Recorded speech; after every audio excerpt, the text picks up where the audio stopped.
नमस्कार दोस्तों, स्वागत है सारे लोगों का। बीते दिन जातिगत जनगणना हुआ। लगभग 700 करोड़ खर्च आई थी इस गणना के अंदर। पूरे बिहार के 243 विधानसभा क्षेत्र में सारी जाति की गिनती हुई। अति अनुसूचित जाति, जनजाति, अति पिछड़ा वर्ग और मध्यम वर्ग और जो फॉरवर्ड वर्ग के लोग हैं उन सारे लोगों को, जनरल वर्ग के लोग हैं उन सारे लोग की गिनती हुई। उनकी परसेंटेज भी पता कर ली गई कि बिहार के 14 करोड़ जनसंख्या में वो लोग कितना है। इसके बाद बिहार के अंदर इस गणना करने के बाद विधानसभा में और विधान परिषद में माननीय मुख्यमंत्री जी के द्वारा पेश किया गया इस आरक्षण बिल को लेकर, और पेश करने के बाद यह पूर्ण रूप से बिहार में लागू कर दिया गया और दोनों जगह से बिल पास भी हो गई। इस दोनों जगह से बिल पास होने के बाद आपको मैं बता देता हूं कि उस समय 50% से बढ़ाकर इस आरक्षण को 75% तक कर दिया गया। इसके साथ साथ पटना हाईकोर्ट में केस हुई। केस होने के बाद इसको पूर्ण रूप से पटना हाईकोर्ट रद्द कर दी। यानी जो बिल पास हुआ था उस बिल को पटना हाईकोर्ट रद्द कर दी। लेकिन माननीय मुख्यमंत्री नीतीश कुमार जी के द्वारा इस बिल को जब रद्द किया गया तो सुप्रीम कोर्ट लेकर गए। सुप्रीम कोर्ट में आज उसकी सुनवाई हुई। उस सुनवाई के बाद पूरे बिहार में जो इसकी सुनवाई की डेट थी उसको सितंबर फर्स्ट वीक में लेकर चला गया और सितंबर के किसी वीक में पता नहीं, लेकिन फर्स्ट वीक तो नहीं कहेंगे, लेकिन सितंबर के फर्स्ट वीक या सेकंड वीक या थर्ड वीक या फोर्थ वीक में इसकी सुनवाई सुप्रीम कोर्ट में किया जाएगा।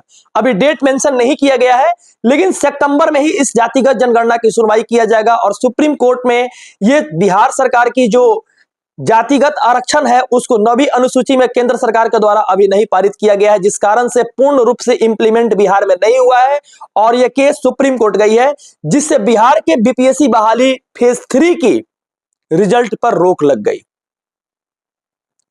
समान प्रशासन विभाग अगर जारी करता है, कहता है कि नहीं रिजल्ट जारी कर दीजिए, तो 75% रोस्टर के अनुसार अगर बिहार सरकार रिजल्ट जारी करती है तो सबसे बड़ी दिक्कत इसमें यह आ जाएगी पूरे बिहार में कि अगर वो केस हारेगी तो बहाली ऑलरेडी फंस जाएगा। अगर 50% आरक्षण पर बिहार सरकार लागू करता है तो रोस्टर का वायलेंस हो जाएगा कि आप 75% सीट निकालकर बहाली दिए और 50% पर लागू किए, तो ये रोस्टर वायलेंस हो जाएगा ऑटोमेटिक। यानी बीपीएससी टीआरई 3 के जो भी बच्चे एग्जामिनेशन दिए हैं, जो लोग इंतजार कर रहे थे कि तुरंत रिजल्ट आ जाएगी, 15 तक ज्वाइनिंग मिल जाएगी, नियुक्ति पत्र मिल जाएगा, लेकिन समान प्रशासन विभाग अभी क्या करती है, माननीय मुख्यमंत्री जी का क्या फैसला रहता है, इसके बीच में टीआरई 3 के जो भी बच्चे हैं सारे लोग फंस चुके हैं। आपको मैं बता देता हूं कि बीते दिन 14 करोड़ लोगों की जातिगत जनगणना हुई थी। इस जातिगत जनगणना के बाद पूरे बिहार में सारे वर्ग को लोगों को गिनती करने के साथ साथ यह आरक्षण बिल को टीआरई 3 में लागू किया गया था और टीआरई 3 का रोस्टर इस बिल के अनुकूल बना था और इस बिल का अनुकूल बनने के बाद सारे बच्चे एग्जामिनेशन भी दिए। आज कट ऑफ लिस्ट मिला रहे हैं, कल हो सके तो ओएमआर सीट आने वाली थी, ओएमआर तो आएगी ही अपने निश्चित समय से, लेकिन सरकार रिजल्ट नहीं दे पाएगी। टीआरई 3 पे पूर्ण रूप से रोक लग गई है, जिस कारण से पूरे बिहार के बच्चों में एक असमंजस की स्थिति पैदा हो गई है।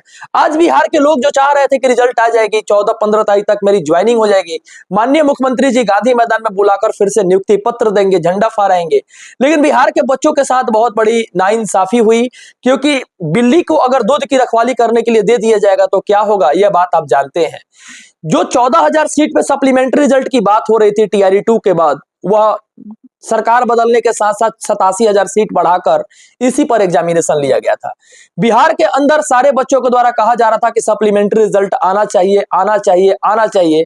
इसके लिए रहमान सर भी तमाम कोशिश किए, मुख्यमंत्री जी से मिले, साथ साथ बहुत सारे पत्रकार महोदय का भी धन्यवाद देंगे कि लगातार कोशिश उन्होंने किया कि सप्लीमेंट्री रिजल्ट आ जाए, लेकिन इतना होने के बाद मैंने वीडियो में यही बताया कि सप्लीमेंट्री रिजल्ट नहीं आएगा और सप्लीमेंट्री रिजल्ट टीआरई 2 का नहीं आया। अंततः एग्जामिनेशन हो गया। आप लोगों ने इस बात को देखा भी, आप लोगों ने इस बात को देखा भी कि सप्लीमेंट्री रिजल्ट के लिए पटना हाईकोर्ट में केस हुआ था, केस नंबर 1151 में, जिसमें जीत हुई थी। जीत होने के बाद सरकार को बोला गया कि सप्लीमेंट्री रिजल्ट जारी कीजिए। जो 3 पहलू हुआ था, या तो पेटिशनर्स का जारी कीजिए, या तो जितना सीट खाली रह गया है उतना पर जारी कीजिए, या अभी तक जितने टीआरई 1 के कैंडिडेट निकाले गए हैं, जो लोग छट गए हैं, उनके सीट के ऊपर जारी कीजिए।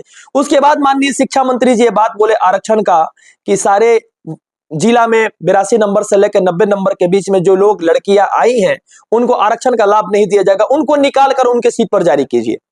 तो बिहार सरकार इस बात को नहीं मानी। बिहार सरकार कही कि हम डबल बेंच में जाएंगे, एलपीए में जाएंगे। तो डबल बेंच में अगर हारेगी तो बिहार सरकार सुप्रीम कोर्ट जाएगी, सुप्रीम कोर्ट हारेगी तो संवैधानिक पीठ में जाएगी। लेकिन बिहार सरकार भी ठान ली है इस बात को लेकर कि सप्लीमेंट्री जारी हम नहीं करेंगे। ये एक ऑथेंटिक न्यूज है।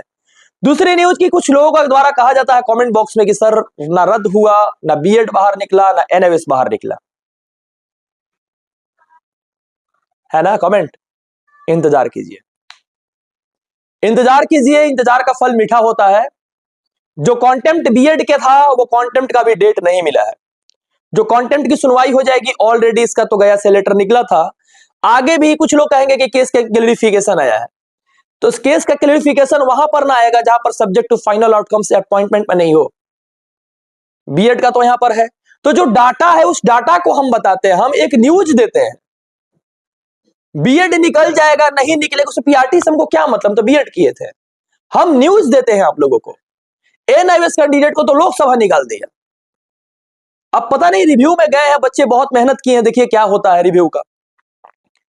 तो 100% केस में 0.001% ही होता है जो रिव्यू है सेकंड अटेम्प्ट में सुना जाता है। अब देखिए बच्चे के साथ क्या होता है, नाइंसाफी होता है कि सरकार लेती है इसको, ये सुप्रीम कोर्ट तय करेगी। लेकिन जो लोग निकल चुके हैं, आप घबराते हैं, बहुत ज्यादा परेशान हो जाते हैं। केस में आपको पता होगी कि बीएड डीएलएड का केस भी 2018 से हुई थी, 2023 में जाके इसकी अंत हुई 11 अगस्त के दिन। तो केस है तो थोड़ी सी लेट हो रही है कोर्ट से, तो फिर कोर्ट से लेट होती है तो फिर इसमें देखिए, लेकिन सुनवाई होगी, जो ऑथेंटिक चीज है वो आएगी आपके सामने निखर के। कुछ लोग का कहना है कि अब टीआरई 3 का तो रिजल्ट पे रोक लग गया, क्या होगा आगे अब।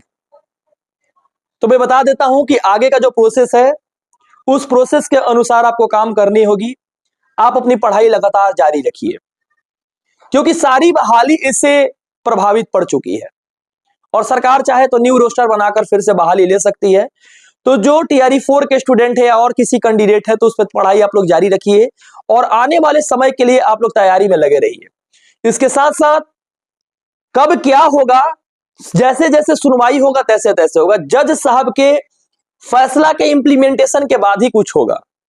उसके लिए केस किया गया है, तो केस नंबर आता है, वकील फैसला करते हैं, तो कभी डेट मिलता है, कभी 1 महीना आगे बढ़ जाता है, कभी 2 महीना आगे बढ़ जाता है। तो पूर्ण रूप से जब फैसला आएगी तभी ना बाहर होगा कोई। बाहर तो होना ही है, इसलिए बाहर होना है क्योंकि जिस फैसला के अनुकूल वो गए थे उसको डिसमिस कर दिया गया है, चाहे वो बीएड हो चाहे वो एनआईएस कैंडिडेट हो। लेकिन हाँ, जो लोग बच्चे रिव्यू में गए हैं उनकी हिम्मत को मैं सलाम करता हूं कि इतना मेहनत उन लोग कर रहे हैं। देखिए आगे क्या होता है उनके ऊपर। लेकिन ये चीज का न्याय इंसाफी है कि एक सर्टिफिकेट से कुछ लोग नौकरी करेगा और कुछ लोग सुप्रीम कोर्ट दौड़ेगा। इसका मेरा विरोध है कि देना है तो दोनों को दो और नहीं देना है तो किसी को मत दो। ये एक बहुत बड़ी समस्या का पहल है और इस समस्या का पहल का भी जो होगा सो देखिए ऊपर वाले के नजर में क्या होता है। अब इसके साथ साथ सारे विद्यार्थियों के लिए यही कहेंगे कि टीआरई 3 का रिजल्ट पे रोक लग गया है। ये बहुत बड़ी नाइंसाफी हुआ स्टूडेंट के साथ और आने वाला समय में अब क्या होने वाला है इसको हम और आप नहीं बल्कि समान प्रशासन विभाग ही तय कर पाएगी कि क्या होगा टीआरई 3 को लेकर। धन्यवाद, बहुत बहुत शुक्रिया, बहुत बहुत शुक्रिया, बहुत बहुत शुक्रिया।